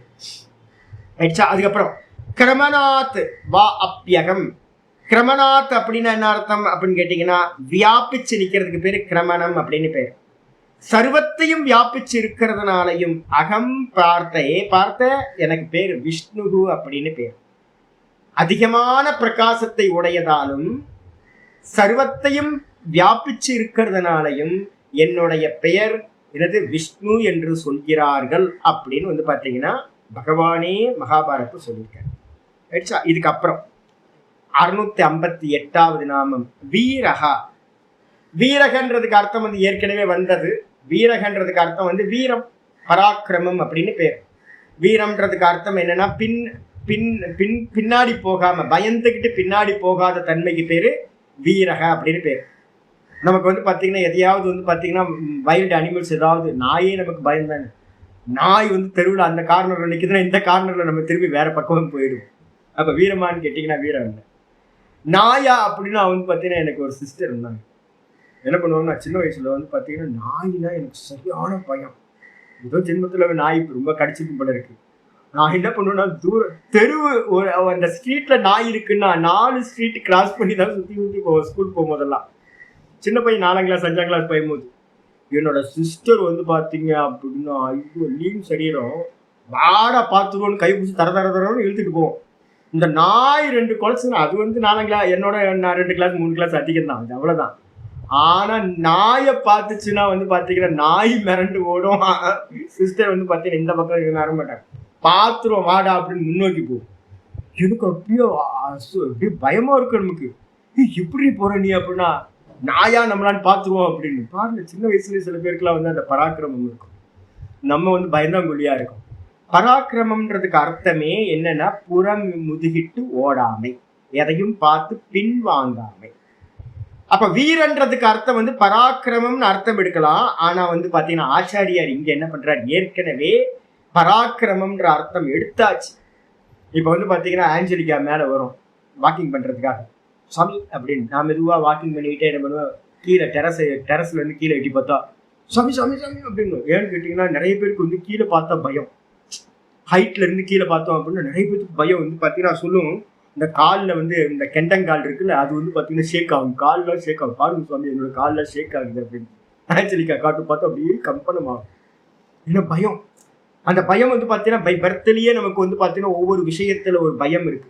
பராக்கிரமமான்னு கேட்டீங்கன்னா பராக்கிரமம் இல்லை. அப்ப வீரம்ன்றதுக்கு அர்த்தம் எதை பார்த்தும் பயப்படாத தன்மைக்கு பேர் வீரம். ஆனா இங்க அர்த்தம் என்ன எடுக்கிறார், ரிப்பிட்டேஷன் வர்றதுனால ஆச்சாரியார் சொல்றாரு கத்தியாதிமத்துவாத் வீரஹா. கத்தியாதிமத்துவம் அப்படின்னா என்ன அர்த்தம் அப்படின்னு கேட்டீங்கன்னா நிறைய செல்லுதல் அப்படின்னு அர்த்தம். கத்தினா போறது. நிறைய அர்த்தம் வந்து பாத்தீங்கன்னா தாத்துனாம் அநேகார்த்தத்துவாத்துன்னு ஒரு நியமம் இருக்கு. ஒரு தாத்துக்கு அநேக அர்த்தங்கள் இருக்கு. என்னென்ன அர்த்தம் இருக்கு, வீன்ற தாத்துல இருந்து தான் வீரகான்னு சப்தம் செய்யப்படுது. வி அப்படின்ற தாத்துக்கு எத்தனை அர்த்தம் இருக்கு, கதி செல்லுதல். அப்ப வீரகன்றதுக்கு அர்த்தம் வந்து பாத்தீங்கன்னா என்ன அர்த்தம் அப்படின்னு கேட்டீங்கன்னா எங்கேயும் பிரேக் ஆகாம தொடர்ந்து முன்னோக்கி செல்லுபவன் அப்படின்னு அர்த்தம். பகவானுக்கு என்ன அர்த்தம்? அனிருத்தகன் ஒரு ஏற்கனவே பார்த்தோம்ல, தடையில்லாமல் செல்பவன். அதே அர்த்தம் தான் இங்க எடுக்கணும். என்ன அர்த்தம் எடுக்கணும்? எதை பார்த்தாலும் வந்து பார்த்தீங்கன்னா பின்னாடி போகாம முன்னாடி போறதான் வீரம்னு பேர். இதுக்கு தான் வந்து பார்த்தீங்கன்னா கத்தி அர்த்தம் அப்படின்னு பேர். முதல் அர்த்தம் செல்லுதல். ரெண்டாவது வியாப்தி அப்படின்னா எங்கேயும் வியாபிச்சிருத்தல், அதுக்கு பேரும் வீரகன்னு சப்தம். அதுக்கப்புறம் மூணாவது வந்து பார்த்தீங்க அப்படின்னா பிரஜன அப்படின்றதுக்கு அர்த்தம் உற்பத்தி செய்தல், அதுக்கு பேரு பிரஜன அப்படின்னு பேரு. உற்பத்தி செய்யறவன் எவனோ அவனுக்கு பேரு வீரகன்னு பேரு. அப்புறம் காந்தினா பிரகாசம், ஆக்கர்ஷணம். இந்த ஆக்கர்ஷணம் கரிஷ்மா நம்ம சொல்றோமா, அந்த கரிஷ்மா யாருக்கு இருக்கோ அவங்களுக்கு பேர் வந்து பார்த்தீங்கன்னா வீரகான்னு பேரு. அதுக்கப்புறம் வந்து அசனுக்கு ரெண்டு அர்த்தம் இருக்கு. ஒன்று வந்து எரிதல்னு அர்த்தம், இன்னொன்று சாப்பிடுதல்னு ஒரு அர்த்தம். அசன, அதுல பாட்ட பேதம் இருக்கு. அசனன்னு ஒரு இடத்துல இருக்கு, இன்னொரு இடத்துல அசனன்னு இருக்கு. அசனன்னு எடுத்தா சாப்பிடுதல், அசனன்னு எடுத்தீங்க அப்படின்னா வந்து பாத்தீங்கன்னா எரிதல். ரெண்டு அர்த்தத்தையும் எடுத்துங்க. அதுக்கப்புறம் காதனாதிசு, காதனேஷு. காதனம் அப்படின்னா தோன்றது, ஒரு குழி தோன்றது இருக்குல்ல, அது வந்து பாத்தீங்கன்னா இதுக்கு எல்லாத்துக்கும் ஒவ்வொரு அவதாரத்துக்கு பேர். இதெல்லாம் எல்லாத்துலேயும் ஒவ்வொரு அவதார பேர் வந்துடும் உங்களுக்கு. இந்த பாதாள லோகத்துல வந்து பார்த்தீங்கன்னா வராக அவதாரம் எடுத்துக்கிட்டு வந்து பூமியை தோண்டி தோண்டி தோண்டி போய் பாதாளத்தை லோகத்துல இருந்த பாதாளம் வரைக்கும் தோண்டி தோண்டி தோண்டி போய் பாதாளத்துல இருந்து பூமியை மீட்டு கொண்டு வந்தாராம் பகவான். அதுக்கு பேர் கோதனம்னு பேரு. இந்த விவசாயிகள்லாம் வந்து சின்ன அருவா ஒன்று வச்சுக்கிட்டு வெட்டிக்கிட்டே இருப்பான், தோண்டி தோண்டி தோண்டிக்கிட்டே இருப்பான். அதுக்கு பேர் கோதனம்னு பேர். அதான் சொல்றாரு இது காதனேஷு, காதனன்னு பேர். நம்ம தமிழ்ல வந்து கோதம் பண்றதுன்னு வாங்க விவசாயிகள் இதெல்லாம். இதுக்கப்புறம் வந்து பாத்தீங்கன்னா இத்தனை அர்த்தம் இருக்கு. செல்லுதலுக்கு பேரும் வந்து பாத்தீங்கன்னா வீரகா. அதுக்கப்புறம் வியாபிச்சிருக்கிறதும் வீரன். அதுக்கப்புறம் வந்து உற்பத்தி பண்றதுக்கு பிரஜனுக்கு பேரும் வீரன். காந்தி பிரகாசிக்கிறதுக்கு பேரும் வீரன். அப்புறம் அசனன்றதுக்கு அர்த்தம் எரிதல், ஒரு வஸ்துவை எரியறதுக்கு பேரும் வீரன். அதுக்கப்புறம் காதனேஷு, காதன அப்படின்றதுக்கு அர்த்தம் தோன்றுதல். இந்த காரியத்தெல்லாம் பண்றவனுக்கு வீரன்னு பேரு. பகவான் தான் இத்தனை ரூபத்துல இருக்கார். 659வது நாமம். ஆச்சாரியர் இது தாத்து பாட்டாத்தின்னு போட்ட முடிச்சிட்டார். தாத்து பாடத்துல வந்து பாத்தீங்கன்னா இத்தனை அர்த்தங்கள் இருக்கு. தாத்து நாம் அநேக அர்த்தத்துவம், தாத்துக்களுக்கு அநேக அர்த்தம் இருக்கு. ஒரு அர்த்தம் கூட இல்லை, நிறைய அர்த்தங்கள் இருக்கு. அதனால வந்து பாத்தீங்கன்னா வீரகன்ற சப்தம் அநேக அர்த்தத்தை உடையதா இருக்கு. 659வது நாமம் அனந்தகா. சாமி, ஏன் சாமி வந்து பார்த்தீங்கன்னா வீரனுக்கு இத்தனை மீனிங் ஏன் சாமி சொன்னீங்க அப்படின்னு கேட்டிங்கன்னா, நான் ஏற்கனவே உங்களுக்கு சொல்லியிருக்கேன். ருத்ரம் படிக்கும் போதும் விஷ்ணு சஹஸ்ரநாமம் படிக்கும் போதும் என்னன்னா, பகவானை மட்டும் எடுக்காதீங்க, யாரெல்லாம் போய்கிட்டு இருக்கானோ, திஷ்டத்யோ நமோ நமஹா, நின்றுகிட்டு இருக்கவனுக்கு நமஸ்காரம், நடந்துகிட்டு இருக்கவனுக்கு தாவத்யோ நமோ நமக, ஓடிக்கிட்டு இருக்கிற ருத்ர ரூபத்துல இருக்கிறவனுக்கு நமஸ்காரம், தூங்கிக்கிட்டு இருக்கிற ருத்ர ரூபத்துல இருக்கிறவனுக்கு நமஸ்காரம். இது மாதிரி அங்க எல்லாத்தையும் வந்து பாத்தீங்கன்னா ருத்ரனா பார்க்க சொல்லியிருக்கு ருத்ரத்துல. அதே மீனிங்க இங்க எடுத்தீங்க அப்படின்னா, யாரெல்லாம் போறானோ அவெல்லாம் யாரு? விஷ்ணு தான், வீரன் தான். யாரெல்லாம் வந்து பாத்தீங்க அப்படின்னா வியாபிச்சிருக்கோ, எந்தெந்த தத்துவங்கள்லாம் வியாபிச்சிருக்கோ அதெல்லாம் வந்து பாத்தீங்கன்னா வீரக.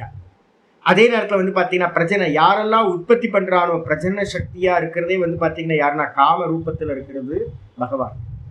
அதனால யாரெல்லாம் உற்பத்தி பண்றாங்களோ அந்த உற்பத்தி பண்ற எல்லா ஆட்களும் வந்து பாத்தீங்கன்னா விஷ்ணுவோட ரூபம் பிரஜனை. அதுக்கப்புறம் வந்து காந்தி, யாரெல்லாம் பிரகாசிக்கிறாங்களோ என்னுடைய சத்துவ அம்சம் அப்படின்னு தெரிஞ்சுக்கும் அப்படின்னு கீதால சொல்றாரு. அப்ப அதனால என்னன்னு கேட்டீங்கன்னா, யாரெல்லாம் பிரகாசிக்கிறாங்களோ அந்த ரூபத்துல பகவான் தான் இருக்கார். அதுக்கப்புறம் அசன, யாரெல்லாம் எரியிறாங்களோ எதையாவது அதெல்லாம் அந்த ரூபத்துல பகவான் தான் இருக்கார். யாரெல்லாம் விவசாய ரூபத்துல இருந்துகிட்டு பள்ளம் தோண்டிட்டு இருக்காங்களோ, விவசாயம் பண்ணிட்டு இருக்காங்களோ அவங்கெல்லாம் வந்து பாத்தீங்கன்னா விஷ்ணு தான். அப்படின்னு எல்லாத்திலையும் விஷ்ணு ரூபத்தை பார்த்து கொள்ள வேண்டும். இதுக்கப்புறம் ஆச்சரியர் அனந்தகன் சொல்றது எதுக்காக அப்படின்னா, எல்லை இல்லாதவர். ஏற்கனவே ஹனுமான் வந்திருக்கா, ஹனுமன் ரூபத்துக்கு வந்து பாத்தீங்கன்னா இருக்கிறவர் யாரு? ஹனுமன் ரூபத்துக்கு பகவான் தான் இருக்காரு. குரங்கு கத்து எல்லாம் 4-5 குரங்கு, 10-15 குரங்கு வந்துருக்கு. எல்லாம் வந்து பாத்தீங்கன்னா ஒரே சண்டை போட்டுட்டு இருக்கோம். அப்ப நான் சொல்ல, இது வந்து வேறையா அப்படின்னு கேட்டீங்கன்னா, இல்ல ஹனுமன் ரூபத்திலையும் பகவான் தான் இருக்கார். அப்போ எல்லா ரூபமும் பகவானா இருக்கிறதுனால இந்த சிருஷ்டி வந்து பாத்தீங்கன்னா எவ்வளோ அப்படின்னு கேட்டா, சிருஷ்டி அனந்தம். அந்த சிருஷ்டியில இருக்கிற எல்லா வஸ்துக்களாகவும் பகவான் இருக்கிறதுனால பகவானும் அனந்தம், அனந்த ரூபா அப்படின்னு நம்ம சொல்றோம். பாஷிகர் என்ன சொல்றான்னு பார்ப்போம். வியாபித்துவாத் நித்தியத்துவாத் சர்வாத்மத்வாத் ரொம்ப கொண்டு வந்துட்டார். சர்வத்தையும் வியாபிச்சிருக்கிறதுனாலையும் ஒண்ணு, அன்லிமிட்டட் சர்வத்தையும் வியாபிச்சிருக்கார். அதுக்கு அடுத்து ரெண்டாவது வந்து பாத்தீங்கன்னா நித்தியத்துவாத், நித்தியமா இருக்கிறதுனாலையும். அதுக்கப்புறம் மூணாவது வந்து பாத்தீங்கன்னா சர்வாத்மகத்வாத், சர்வாத்மான அர்த்தம் எல்லாமே அவர் தான்.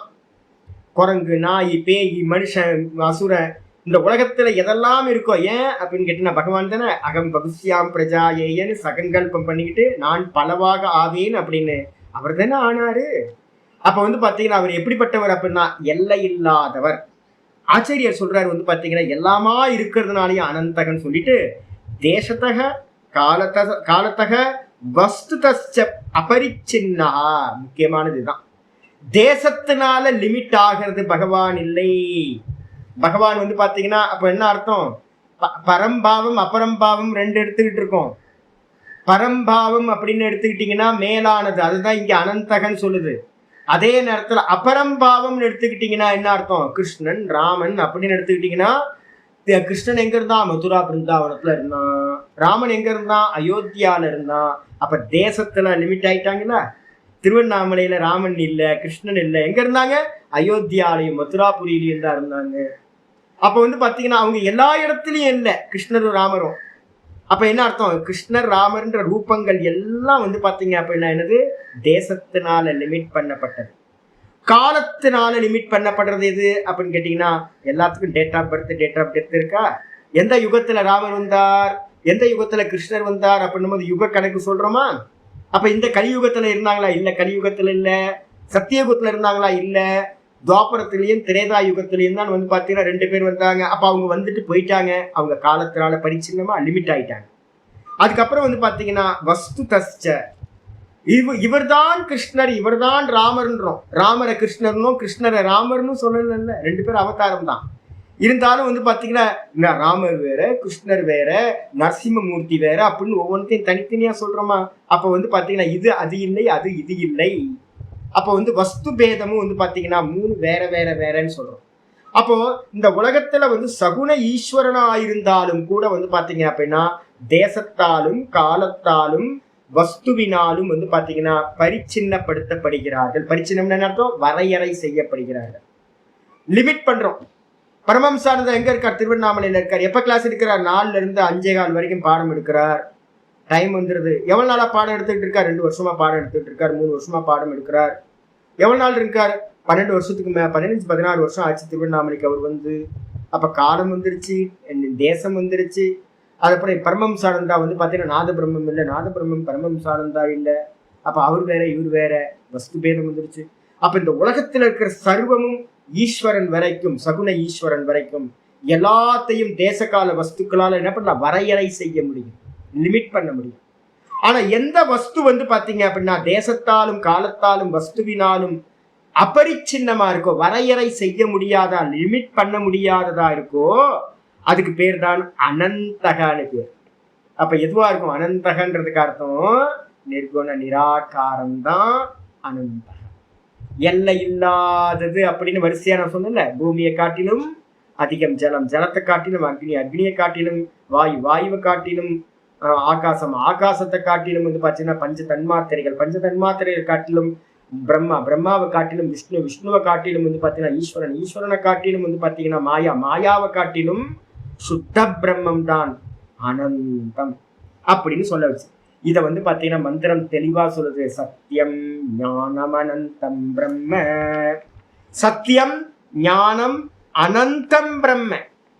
இப்ப எங்க சுவாமி தேடி போறது? நான் சத்தியம் ஞானம் அனந்தத்தை அப்படின்னு கேள்வி கேட்டீங்க அப்படின்னா, சத்துனா என்ன அர்த்தம்? திரிகால அபாதித்துவம். சத் 3 காலத்திலும் வியாபிச்சு எது இருக்கோ, 3 காலத்திலும் இருக்கிறது எதுவோ அதுக்கு பேர் சத்துன்னு பேர். சத்தியம்னா என்ன அர்த்தம் தெரியுங்களா? சத்தியம்னா 3 காலத்திலும் நீங்காமல் இருப்பது எதுவோ அது சத்தியம். ஜாகிரதத்துல நான் இருக்கேனா? ஆமா நான் தான் இருக்கேன். இன்னைக்கு ஒரு ரசம் வச்சேன் பாருங்க, ரசோ வைசகா. நான் ரசம் சாப்பிடும் போதே சொன்னேன், என்ன பகவான் என்ன டேஸ்டா இருக்காரு அப்படின்னு. அப்ப வந்து பாத்தீங்கன்னா யார் ரசம் சாப்பிட்டா? ஜாகிரதத்துல நான் தான். யாரு பாடம் எடுத்தா இப்ப நான் தான் எடுத்துக்கிட்டு இருக்கேன். தூக்கத்துக்கு போகணும்னு சொப்பனத்தையும் நான் தான் பார்ப்பேன். அதே மாதிரி டீப் ஸ்லீப்ல போனதுக்கு அப்புறம் ஆனந்தத்தை அனுபவிக்கிறோம் நான் தான். அந்த 3 அவஸ்தையிலேயே நான் இருக்கேனா? நேத்து ராத்திரி, நேத்து மத்தியானம் கத்திரிக்காய் சாம்பார் சாப்பிட்டு, நேத்து சொப்பனத்துல ஹரித்வார் போனேன், நேத்து நல்லா தூங்குனேன், இன்னைக்கு காலையில எந்திரிச்சு பாடம் பகவத்கீதா கிளாஸ் பாடம் எடுத்தேன். இப்ப விஷ்ணு சஹஸ்ரநாமம் இருக்கேன். இப்ப எல்லாத்துலயும் 3 அவஸ்தைகள்லயே நான் நான் நான் நான்றது என்னது? நீங்காம இருக்கா? அப்ப அந்த நானுக்கு என்ன பேரு அப்படின்னா சத்தியம்னு பேரு. இந்த நான் பாத்தீங்கன்னா எப்படிப்பட்ட சுரூபம் அப்படின்னு கேட்டீங்கன்னா சித் சுரூபம், சைத்தன்ய மாத்திரம் அப்படின்னு பேரு. சித்திரா சைத்தன்யம். நானுக்கு பாத்தீங்கன்னா வேற எந்த லட்சணமும் இல்லை. அறிவுதான் இதோட அடையாளம், இதோட சுபாவம், சுரூபம். அப்ப நான்றது பாத்தீங்கன்னா அறிவு, பிரகாஷ், சித் சைத்தன்யம்னு பேர். சத்தியம் ஞானம் அப்படின்னு பேர். தூக்கத்துலயும் நம்ம அறிஞ்சமே, சொப்பனத்தையும் நம்ம அறிஞ்சமே, ஜாகிரதத்திலையும் நம்ம அறிஞ்சுக்கிட்டு இருக்கோமே. அப்போ இந்த 3 காலத்திலையும் அறிவே சுரூபமா நான் இருக்கேன், நான் அறிவா இருக்கேன். தூக்கத்திலையும் நமக்கு டீப் ஸ்லீப்லையும் நான் ஒன்றையும் அறியவில்லை அப்படின்றத நம்ம என்ன பண்ணிருக்கோம்? அறியறோம். நான் ஒன்றையும் அறியவில்லை அப்படின்ற அறிவு எனக்கு இருந்திருக்கு. அப்போ அறிவு, அறிதல், அறியாமை ரெண்டுத்துக்கும் அப்பாற்பட்ட அறிவு தான் நான். அப்ப தூக்கத்திலையும் அறிவு இருந்திருக்கு. அறிவு இருக்குனாவே அங்க எக்ஸிஸ்டன்ஸ் இருந்திருக்கு, இருப்புத்தன்மை, சத்தியம் இருந்திருக்கு. அது தூக்கத்துல ரொம்ப ஸ்பெஷலா எதை சொல்றோம் அப்படின்னு கேட்டீங்கன்னா ஆனந்தமா இருந்தேன் அப்படின்னு சொல்றோம்ல. எந்த இடம் ஆனந்தம் தெரியுங்களா? எது பாத்தீங்கன்னா எத்பூமா, அது பாத்தீங்கன்னா சுகம். எது அன்லிமிட்டா இருக்கோ அதுதான் சுகம். அப்ப நம்ம தூக்கத்துல பாத்தீங்கன்னா அன்லிமிட்டா இருக்கும். அதனாலதான் அங்க ஆனந்தம் பாத்தீங்கன்னா நமக்கு அதிகமா கிடைக்குது. அப்ப பாத்தீங்கன்னா சத்தியம் ஞானம் அனந்தம் பிரம்ம அப்படின்றது ஒன்னுத்தோட, ஒரே பிரம்மத்தோட 3 டைமென்ஷன் பாத்தீங்கன்னா சத்தியம் ஞானம் அனந்தம்னு பேர். அப்ப அனந்தமா இருக்கிறது தான் பிரம்மம் அப்படின்னு சொல்லப்பட்டிருக்கு. அனந்தம் சொல்லியாச்சு. இதுக்கப்புறம் ஆச்சரியார் சகுனத்துக்கு வர. சகுனத்தை சொல்லும் போது என்ன சொல்றாரு அப்படின்னு கேட்டீங்கன்னா கந்தர்வாப்சர சித்தாக கிண்ணரோப கிண்ணரோரக சாரணாஹ நாந்தம் குணானாம் கச்சந்தி தேனானந்தோ அப்யவ்யயஹ. விஷ்ணு புராணத்தோட வச்சனத்திலிருந்து ஒரு ஸ்லோகம். போன ஸ்லோகம் தைத்திரிய உபனிஷத், சத்தியம் ஞானம் அனந்தம் பிரம்ம, தைத்திரிய உபனிஷத்து. இது பாத்தீங்கன்னா எது சொல்லுது அப்படின்னா கந்தர்வர்கள், அதுக்கப்புறம் அப்சரசா, சொர்க்கத்தில் இருக்கக்கூடிய அப்சரசுகள். அதுக்கப்புறம் கந்தர்வர்கள் எங்க இருப்பாங்க? நான் இன்னைக்கு காலையில போன கோஷ மண்டலத்துல பேசிட்டு இருக்கேன்ல, அந்தரிக்ஷ லோகம் புவர் லோகம்னு ஒன்று சொல்லியிருக்கோம்ல. அந்த புவர் லோகத்துல கந்தர்வர்கள் இருப்பாங்க. ஆனா கந்தர்வர்களுக்கு ஒரு லிமிட் என்ன இருக்குன்னா, அவங்க பூமிக்கும் வருவாங்க, சொர்க்கத்துக்கும் போவாங்க. ஆனா நடுவுல இருக்கிறவங்க அவங்க அந்த புவர் லோகம் இருக்குல்ல, அங்க இருக்கிறவங்க. அப்ப அந்த நிறைய கந்தர்வர்கள் இருக்காங்க. சொர்க்கத்துல இருக்கிறவங்க அப்சரஸ்கள். அப்சரஸ்களுக்கு மேல பாத்தீங்கன்னா மகஜனலா லோகங்கள் இருக்கவங்களுக்கு சித்த லோகம் இருக்கு, சித்தர்கள். அதுக்கப்புறம் கிண்ணறர்கள்னு ஒரு கேட்டகரி தேவர்கள்லயே. அதுக்கப்புறம் உரக அப்படின்றது பாதாளத்துல இருக்கக்கூடிய நாகங்களுக்கு பேர் உரகன்னு பேர். அதுக்கப்புறம் பாத்தீங்கன்னா சாரணன்னு கேட்டகரி பாத்தீங்க அப்படின்னா தேவர்கள்லயே ஒரு கேட்டகரி சாரணகான்னு பேர். இவங்க எல்லாருமே பாத்தீங்கன்னா அந்தம் குணானாம் கச்சந்தி. அவர்கள் பகவானுடைய எந்த ஒரு எல்லையில்லாத குணத்தையும் பாத்தீங்கன்னா பகவானோட குணங்களை அறிய மாட்டார்கள். எல்லாத்துக்கும் லிமிட்டு தான் அறிவு. அப்போ பாத்தீங்கன்னா இந்த மகஜன வரைக்கும் இருக்கிறவங்க, இந்த தேவலோகத்துல இருக்கிறவங்க எல்லாத்தையும் பார்ப்பாங்க. சொர்க்கத்துக்கு மேல இருக்கிறவங்களுக்கு நிறைய சித்திகள்லாம் இருக்கு. ஆனா சொர்க்கத்துக்கு கீழே இருக்கிறவங்களுக்கெல்லாம் என்ன இருக்காது அப்படின்னா பகவானுடைய குணங்கள் எல்லாம் பூரணமாக அந்தம் குணானாம் கச்சந்தி. பகவானுடைய முடிவில்லாத குணங்களை அறிய மாட்டார்கள். தேன அனந்தோ அயம் அவ்யயஹ. அதனால பகவானுக்கு பேர் அனந்தகன்னு பேரு. இவங்க யாருனாலையும் பகவானோட அன்லிமிட்டா இருக்கிற குணங்களை அறிய முடியாது. அது மட்டும் இல்லாம அவ்யயக. ஏன் அப்படின்னா பகவான் பாத்தீங்கன்னா வெளிப்படாதவரா இருக்கார். எது வெளிப்படாத வஸ்துவோ அது பாத்தீங்கன்னா அனந்தம் அப்படின்னு பேர் சொல்லியாச்சு. இதுக்கப்புறம் பாத்தீங்கன்னா 660வது நாமம் தனஞ்சயா அப்படின்னு வந்துச்சு. தனஞ்சயனகன் என்ன சுவாமி அப்படின்னு கேட்டீங்கன்னா, தனஞ்சயனா அர்ஜுனன், ரொம்ப கிளியரா நமக்கு தெரியும், கீதாலெல்லாம் சொல்றது. தனஞ்சயகன் என்னது அப்படின்னு கேட்டீங்கன்னா, எது திக்விஜயே பிரபூதம் தனம் அஜயத் இந்த என்ன யாகம் பண்ணாங்க? ராஜசூய யாகம். இவங்க வந்து இந்த பஞ்ச பாண்டவர்கள் வந்து பார்த்தீங்கன்னா ராஜசூய யாகம் பண்ணும்போது நிறைய வெல்த் வந்து பார்த்தீங்கன்னா தனம் தேவைப்பட்டுச்சு. தனம் போய் சம்பாதிச்சுட்டு வா அப்படின்னு வந்து பார்த்தீங்கன்னா அர்ஜுனன் தானே பராக்கிரமம் வீரனாச்சர். போய் வந்து பார்த்தீங்கன்னா எவ்வளோ தனத்தை கொண்டு வர முடியுமோ கொண்டு வானாங்க. கொண்டு வரும்போது முன்னாடிலாம் இந்தியாவில் வந்து சிற்றரசர்கள்னு சொல்லுவாங்க. அங்கங்கே சின்ன சின்ன சின்ன ராஜ்யம் இருக்கும். இந்தியா ஃபுல்லாக வந்து பார்த்தீங்க அப்படின்னா ஏகப்பட்ட ராஜ்யங்கள் இருந்திருக்கு. இப்போ இங்கே தமிழ்நாட்டிலே எடுத்துக்கிட்டிங்கன்னா ராஜபாளையம் பக்கம் ஒரு ராஜ்யம், அப்புறம் திருநெல்வேலி பக்கம் ஒரு ராஜ்யம். திருநெல்வேலியிலேயே வந்து பார்த்தீங்கன்னா ஒவ்வொரு ஏரியாவும் ஒவ்வொரு ஏரியா கையில் இருந்துச்சு. அப்போ வந்து பார்த்தீங்கன்னா தமிழ்நாட்டிலேயே ஒரு 30-40 ராஜாக்கள் இருந்திருக்காங்க அந்த ஏரியாவில். அர்ஜுனன் என்ன பண்ணியிருக்கான் அப்படின்னு கேட்டிங்கன்னா இந்த ராஜசூய யாகத்துக்காக ஃபுல்லாக வந்து பார்த்தீங்க அப்படின்னா ஒரு யாத்திரை ஃபுல்லாக பரிவிராஜகம் பண்ணிட்டு வரான்.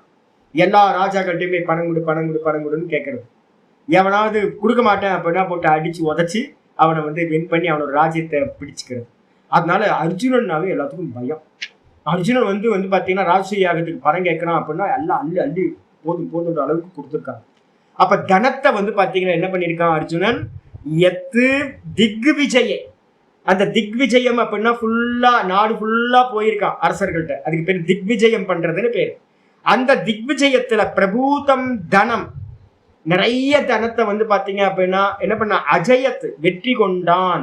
நிறைய ராஜாக்கள் வந்து என்ன பண்ணுவாங்க? நீ இன்னும் இந்த கேட்டா கொடுத்துருவானா அப்படின்னு கேட்பாங்க. அவன்கிட்ட அடிச்சு பிடிச்சி சட்டை போட்டு அவனை வின் பண்ணி தான் அந்த தனத்தை கொண்டு வரணும். அப்ப எல்லாத்தோட தனத்தையும் வந்து பாத்தீங்கன்னா அதிகமா கொண்டு வந்ததுனால தனம் அஜயத்து தேன தனஞ்சய, நிறைய தனத்தை வந்து வெற்றி கொண்ட காரணத்தினால அர்ஜுனனுக்கு பேரு தனஞ்சயக அப்படின்னு பேரு. யாரு? அர்ஜுனக. அந்த அர்ஜுனன் ரூபத்துல யாரு இருக்கா அப்படின்னு கேட்டீங்கன்னா பாண்டவானாம் தனஞ்சயா. கீதால சொல்லும் போது 10 விபூதி யோகத்துல 10:37 சொல்றாருல, என்னன்னு கேட்டீங்கன்னா நான் பாண்டவர்களில் தனஞ்சயனாக இருக்கின்றேன். என்ன கணவரை வந்து இருக்குல்ல அர்ஜுனனுக்கு.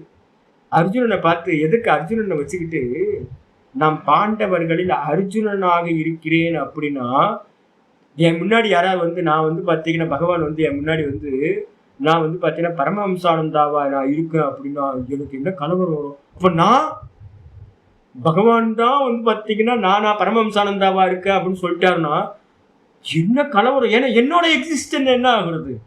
எனக்கு இருப்பே இல்லாமல் போயிடும்ல, பயம் வந்துடாது நமக்கு. அர்ஜுனனுக்கு முன்னாடி வந்து பகவான் சொல்றாரு நான் தான் வந்து அர்ஜுனன் அப்படின்னு சொல்றாரு. அர்ஜுனனோட நிறைய யோசிச்சு பார்க்குறோம். ஐயோ, ஏன்னா ஒரு சிஷ்யர் இருந்தேன். நான் முதல்ல ஒரு புக்கு போட்டேன், ஈஷாவாசியம்னு ஒரு புக்கு ஃபஸ்ட்டு ஒரு எக்ஸ்பெரிமெண்ட்டாக வந்து பார்த்தீங்கன்னா போட்டேன். போடும்போது வந்து பார்த்தீங்கன்னா நான் என்ன பண்ணேன், எனக்கு ஹெல்ப் பண்ணவங்க எல்லாம் நிறைய பேர் இருந்தாங்க. அவங்களாம் பேர் கொஞ்சம் இருக்கட்டுங்க அப்படின்னு ஒரு ஆசிரியர் குழுன்னு ஒரு சின்னதாக போட்டு அந்த செகண்ட் பேஜில் வந்து பார்த்தீங்கன்னா யாரெல்லாம் இருப்பாங்களோ 4-5 பேர் என்னோட சிஷ்யர்கள் பேர், ஒருத்தர் பேரையும் சேர்த்துட்டேன், சுரேஷ்னு ஒருத்தர். அவரோட பேரையும் வந்து பார்த்தீங்கன்னா சும்மா இருக்கட்டுமே ஏன் காசா பணமா அப்படின்னு அவர் பேரையும் நான் என்ன பண்ணேன் ஆட் பண்ணி விட்டேன். ஆத்தர் வந்து பரமஹம்சானந்தா, கோ ஆத்தர்ஸ் வந்து பார்த்தீங்க அப்படின்னா ஒரு 5-6 பேர்.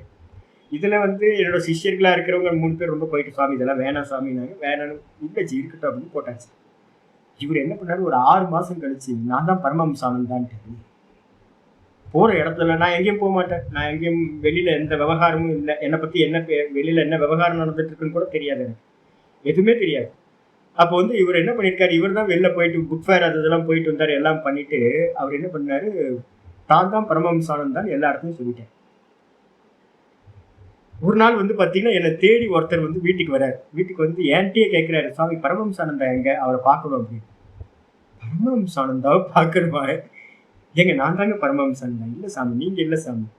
பரமஹம்சானந்தா வந்து பார்த்தீங்கன்னா வெள்ளை வேட்டி கட்டியிருப்பார், வெள்ளை வஸ்திரம் அங்க வஸ்திரம் போட்டிருப்பார், தாடி வச்சிருப்பார், கொஞ்சம் குண்டா இருப்பார். நீங்கள் லீனா இருக்கீங்க, நீங்கள் இல்லை, உங்களை நான் பார்க்கல. நான் பார்த்த பரமஹம்சானந்தா வேறன்னு எனக்கு உள்ளுக்குள்ளார கம்பனம் வந்துச்சு. பரமஹம்சானந்தா வேறையா?